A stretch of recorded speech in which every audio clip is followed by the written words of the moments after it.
Welcome back to the Stockwell Eldridge Show, and I am back. I'm welcoming myself back. We're glad to have you back, Jason. Stephanie, absolutely. I listened to the last part of that second segment. You did a phenomenal job. I would much rather listen to you than me, so... if our listeners, if you're out there listening, if you like Stephanie better, you just go online on Facebook. It's going to be the Havel Stockwell Eldridge Show. Yeah, just say you want Stephanie to be the main host, and we'll make it happen. So you're listening to the Stockwell Eldridge Show every Sunday, 10 a.m. Dawn Eldridge is out today, too. I don't know if Stephanie told you in the beginning of the show. I mentioned that. Sick kid, fever, and she is at home taking care of her family. So all the best and well wishes to Jack, her son. Actually, Luke, her other son, it's Luke, I think, is the one that's sick. And I listened to the last part of the segment. It sounds like we're talking about death and taxes. I think that's the two things that are inevitable, right? Right, that you always have. Well, yeah, and we had, Jeff with CPAC, or Commercial Partners. CPAC. CPAC, yes. Not CPAP, no, CPAC. But, just like investment properties I talked a little bit about. I had an investment property, and if I sold it, I told them that if they have a realtor, such as yourself or Dawn, that, get cracking. Because if you're going to sell a property, you have to identify a couple other properties. So yes. And I'm so glad that Jeff is back. Jeff, if you listen to our show regularly, if you're one of the fortunate ones who do, you've heard Jeff before on a previous show talking about 1031 exchanges. And 1031 exchanges, just like we talked about, is one of those things that everybody, hears of all the time. And oh yeah. But how many people actually do them, Jeff? I mean, I know that you have a lot of people because that's what you specialize in. But as a whole of an investment portfolio from the people in the investing world. It's one of those things that people seem to know a little bit about, enough to be dangerous, but they don't really know enough to really be effective. And I would like to relate a story to you because it might really be helpful for our listeners. I got a call from a lady that had sold a property in March, and she sold it to a friend. They did not use a real estate agent. They had a lawyer write up the purchase agreement. We don't like them already. No, I'm just kidding. And she said, I didn't know that I could do a 1031 exchange, and nobody told me. My accountant didn't tell me. The lawyer that wrote up the purchase agreement didn't tell me. The title company that closed the deal didn't tell me. And now I've got this gain, and I don't know what to do. What can I do? And I was kind of mean because she was blaming everybody for her own disaster. And I said, at the end of the day, it's kind of your own fault. Take accountability for your actions. Yeah, you didn't work with a real estate agent. You didn't get the advice that you needed, and you don't know what you don't know. You got to go into this with professionals that can bolster and strengthen your ability to succeed in deferring this gain because it is complex. It is hard. You got to work with the best. You got to work with pros. And the gain is taxable now. So let's remember from the last show, Jeff, once it hits your account, it's over. In other words, the proceeds, if you sell an investment, real estate or property or anything like that, and once the proceeds hit your account, you cannot go back and exchange it. Right? We say the money is radioactive. If that cash touches you, you're burned, with that hot taxation. So let me hold your money for you instead, and we'll redeploy that cash into something that will be considered like kind by the IRS and continue to grow that money over time. Within 6 months? 180 days, as you know. From date of closing of the property or date of contract? Not date of contract. And, that is, I'm so glad you brought that up because that is such a common misconception that people think, all my deadlines start from the day I sign a purchase agreement. No. It's when those benefits and burdens of ownership shift. When that deed crosses the table and the money is exchanged, that's day zero for computing your 45-day and 180-day clock. So those are super good questions. Okay, good to know.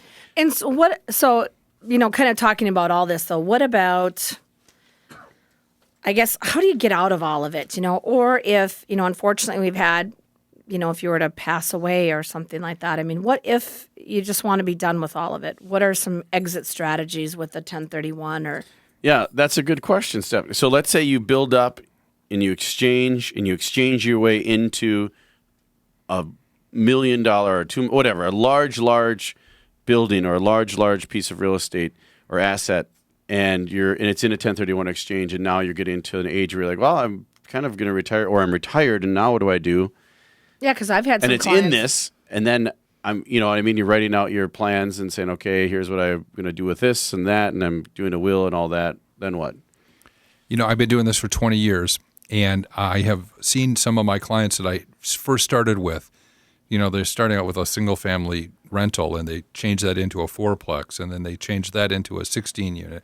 Then before they know it, they have like 50, 70, 100 units. They just, nice. grow. Very nice. Yep. So who's the smarter guy, the one that facilitates these exchanges or the clients that are building all of this wealth? I think they're the smart ones for sure. And eventually, you want to cash out. You want to get your hands on some of that equity that you've accumulated. So how do you do it? Well, one way to do it is you could sell the building, right? I'm thinking in the real estate. I'm a realtor, right? I'm thinking that way. But what's in it for me? Yep, you sell the building, you're going to pay the taxes. So is there a tax-efficient way to get your hands on that money? Got it, okay. One way is to see Stephanie at Wells Fargo and say, hey, I'd like to refinance my 100-unit apartment building that I've got $1 million of equity in. Let me take some of that money out of the property, and I can, by borrowing that money rather than selling it. Got it, because you can't tax borrowed money. Out, yep. Right. Yep, we'll do those $1 million refinances all day long. Okay. Absolutely. Now what's in it for me? Okay, now my ears are listening. But the strategy that I think most people are thinking about are they're trying to build this legacy for their kids. They are deferring their own gratification to create financial stability for their kids. And so when you pass on that 100-unit apartment building to your children, that basis that you had throughout your lifetime, your low basis because of all the depreciation deductions and the fact that you bought it low, that basis gets stepped up to the fair market value at the time of your death. So you're able to pass on this property to your kids, not with your low basis and huge potential tax liabilities, but with a stepped-up basis, which means they could sell that apartment building the day after your funeral and not have to pay any taxes. Wow. That leads to a whole nother question, like, are my children financially responsible enough to receive this inheritance? Yeah. Maybe I Right. want to put it in a trust for their benefit, but that's a whole different conversation. But it's about defer, die. To take that gain with you to your grave. And then it passes on. What a cool system. And I know some of you listening out there, if you're more left-leaning or Bernie Sanders-leaning, you're probably not going to like that because that sounds like a law written for the rich, or a loophole, if you will. But if you're, and not many of you probably listen to The Patriot anyway, but if you're a capitalist and you see all these rules benefit and you can benefit your heirs, you can work really hard, be smart, diligent, and like you said, defer the gratitude. The problem with so much of society today, I think, and I see it all the time, is the gratitude isn't deferred. So if I'm going to say, Jeff, I want to use the money, I'm going to cash out, I want all the money now, and I'm going to blow it and spend it and have fun. Well, why should there be a reward for that? The reward is that I got to spend the money and use it for myself. But if I'm going to defer it for family members or heirs and leave a legacy, then there should be a reward for that. And I think that's a beautiful system that has set up for that. If you pass it on, your basis goes up to the fair market value. I think it's wonderful.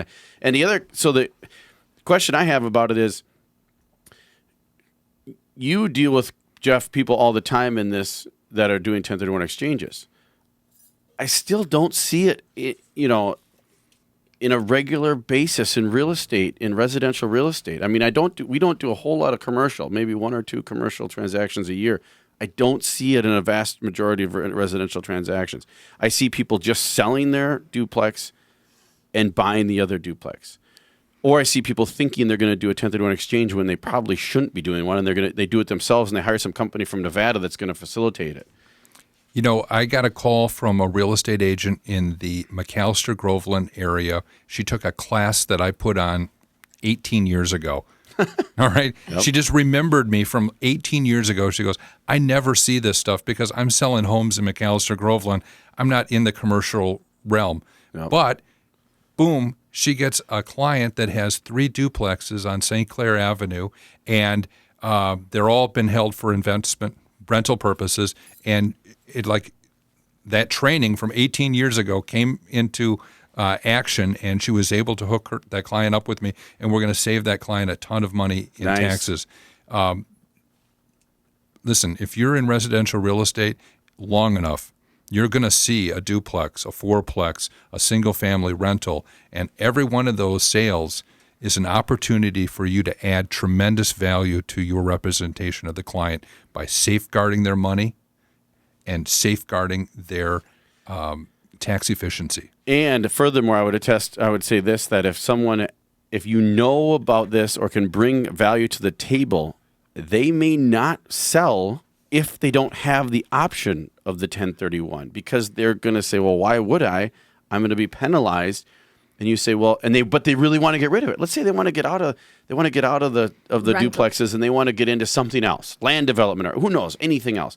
They're sick of rentals, but they're afraid to sell it because they're afraid of the burden, the tax burden. And you can say, look, you can actually sell these, go into a different avenue of investing, not necessarily rentals, and you can do a 1031 into that or an exchange into that. And that's where you get Jeff involved. So Jeff Peterson, I just want to give his website out so you guys get it. If you or anybody you know is interested in selling your duplex, call us, 651-400-0773, or contact Jeff as well. CPEC, C-P-E-C, 1031.com. Jeff Peterson right here in Minneapolis, helping everybody in the Twin Cities for their exchanges. We'll be back with more. I'm Jason Stockwell with RE/MAX Results. And Stephanie Havel with Wells Fargo Home Mortgage. Stay tuned. Thanks, folks.